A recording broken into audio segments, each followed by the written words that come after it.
Ow, that hurts. So how do you go about teaching the kid the lesson? Hi guys, welcome back, and today I want to talk about toddlers hitting and biting other kids. My twins recently turned 1 and they are starting to show some of these behaviors. So I wanted to do a little bit of research and to see what would be the best way to handle this kind of behavior.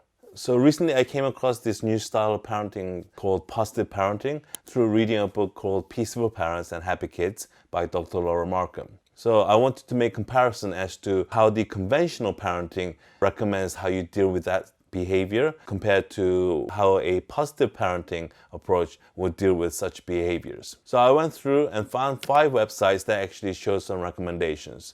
And I'm going to put the links of those websites in the descriptions below for your reference as well. Now, across the board, the websites, they all indicated the same thing when it comes to why the babies exhibit these kind of behaviors. It is completely normal that the children start to show some aggressive behaviors by the time they start to turn about 12 months to 13 months. Verbal development hasn't quite caught up to express their feelings, and they get frustrated and they end up lashing out with these kind of aggressive behaviors. So if your toddlers are starting to show these behaviors, don't worry, they're not a horrible person inherently, and they're not going to grow up to become big bullies. It is a natural part of the development, and with the right guidance, it will actually fade away after about 2 months. Not all toddlers will show these kind of aggressive behaviors, since not everyone has the same temperament. For example, I'm sure you saw some videos on YouTube where they do a scare prank and not everyone reacts the same way.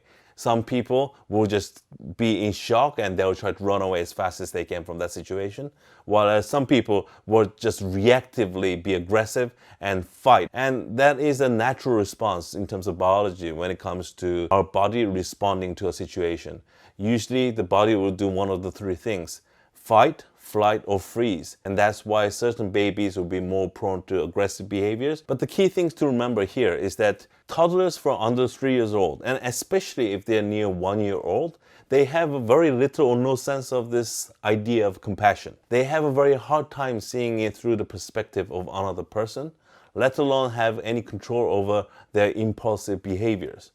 In fact, if the kid is around 1 year old, they have almost 0 impulse control. So when they get frustrated, they will react impulsively, and that could quite easily come out as an aggressive behavior.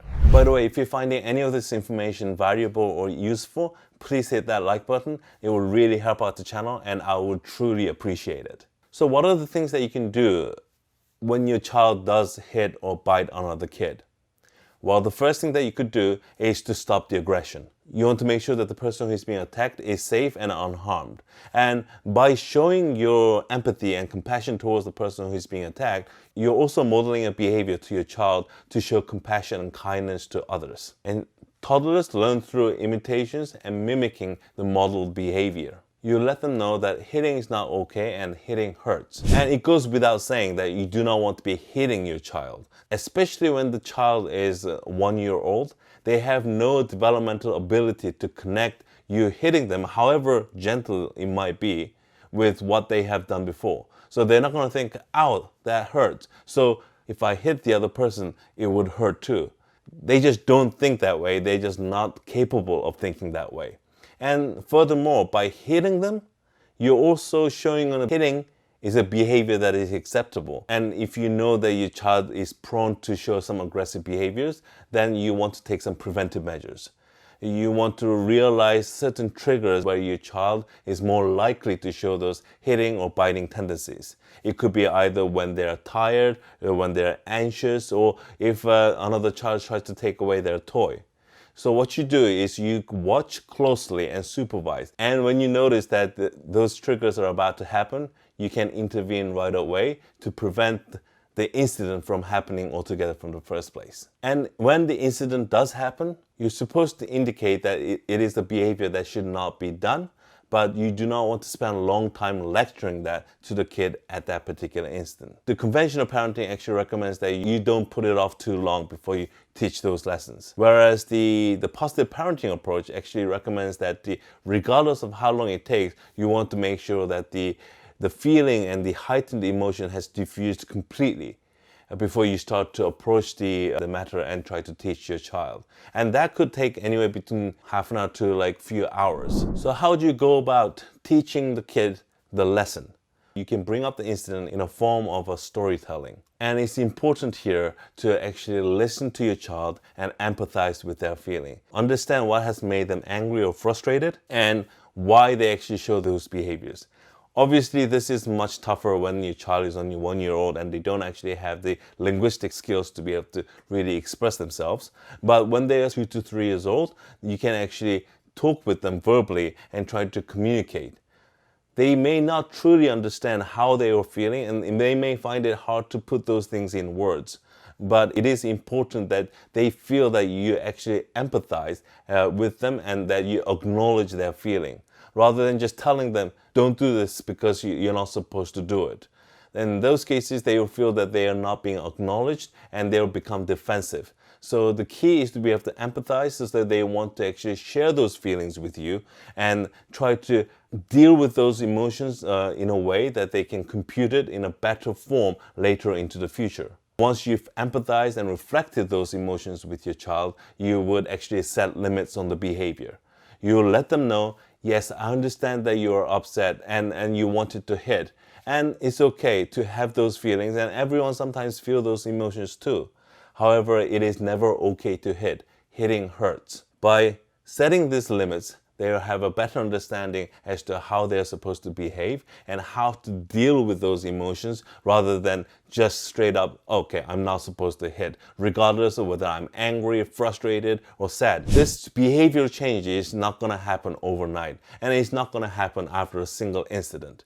It's going to take repeatedly many occasions where you will have to attend to your child and show this lesson multiple times. Even though this particular approach will be emotionally more demanding, in the long run, they will be better equipped to handle those emotions and behave in a proper way of being able to handle how they are feeling. So with the conventional parenting and the positive parenting approach, there were some very key differences when it comes to the idea of discipline. For example, the conventional parenting actually says that every time your child shows an aggressive behavior, put them on a timeout that is a minute or two long every time, regardless of the situation. I can understand the sentiment as to why they would suggest that, to show that under no circumstances the hitting is allowed. But when you take this particular approach, you're not dealing with any of the underlying causes or emotions.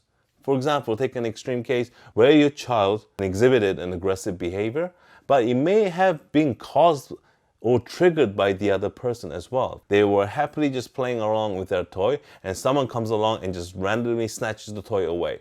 They don't know how to deal with those emotions, so they push the kid away or start hitting or scratching that kid. If you were just to give them a timeout, focusing solely on the fact that they hit and scratch, the child is going to feel that he or she is not understood, that they will feel they are being treated unfairly. However, they have to go along with this in order to avoid the consequence of having to suffer through the timeout, even though they felt they were the one who were victimized initially. Simply discouraging the behavior by showing the consequences to your child may have the desired effect in short term. But I think it's not going to deal with the underlying cause and emotions that may have caused that behavior, and it will just crop up in another form of misbehavior down the line. Also, the conventional parenting recommends that you encourage strongly to have your toddler or child apologize to the other person. I don't have any problem with apologizing. It's just that with the conventional parenting, they seem to suggest it in a way that it almost forces the child to apologize to the other kid. And even the article itself indicated that the child, when they apologize, that it is insincere. It is not really from the heart. But they suggest that eventually when you do it often and long enough, that the lesson will sink in. I feel that is not probably the best and most healthy way to approach, because that the child will just apologize for the sake of getting out of that situation, so they don't have to fear the consequences of having to suffer through a timeout or such. On the contrary, with the positive parenting approach, they actually emphasize that you never force the child to apologize, but rather focus on the problem solving and making things better. And you do this as a parent by demonstrating and showing kindness and trying to heal the harmed kid. And this in itself could lead to apologizing. It may not. However, the idea is that you are encouraging the child to solve the problem and show empathy and kindness. And you're doing this through modeling it yourself. And since babies and toddlers and infants learn through modeling the behavior of their caregiver, that is the best form of lesson that you can teach, rather than just simply saying you should apologize because that is the right thing to do. The conventional parenting is very much focused on fixing the misbehavior and making sure that behavior doesn't happen again in the future. And the fixing the behavior is based on controlling that behavior. Whereas with the positive parenting, you are indeed dealing with the behavior, but you're dealing with the underlying cause rather than the symptom. And because you've dealt with the underlying cause, it is not likely to show in another form down the line in another situation. Whereas if you're just dealing with the symptom, but it's just simply trying to fix that particular incident, that particular kind of occasion, that same emotions, whether that would be anger, sadness, or frustrations, will exhibit itself in another form to show another misbehavior down the line. So as a new parent myself, I am doing my best to collect all this information as much as possible and try to have a better understanding of it. So I would absolutely love to hear from what you guys think in terms of whether you have any suggestions, or if you have any tips, or if you have any insights that you'd like to share. Please write them in the comments below, because I would really appreciate that, and I would absolutely love to hear what you guys think as well. Ultimately, if we can help each other as a parents to raise a happy and decent beings, we are directly influencing the humanity of our next generations. In turn, we are making this world a little bit of a better place to live. So if you know anyone who would find this information useful or interesting, please feel free to share this video. Once again, thank you for watching, and I look forward to seeing you guys in the next video. Happy parenting!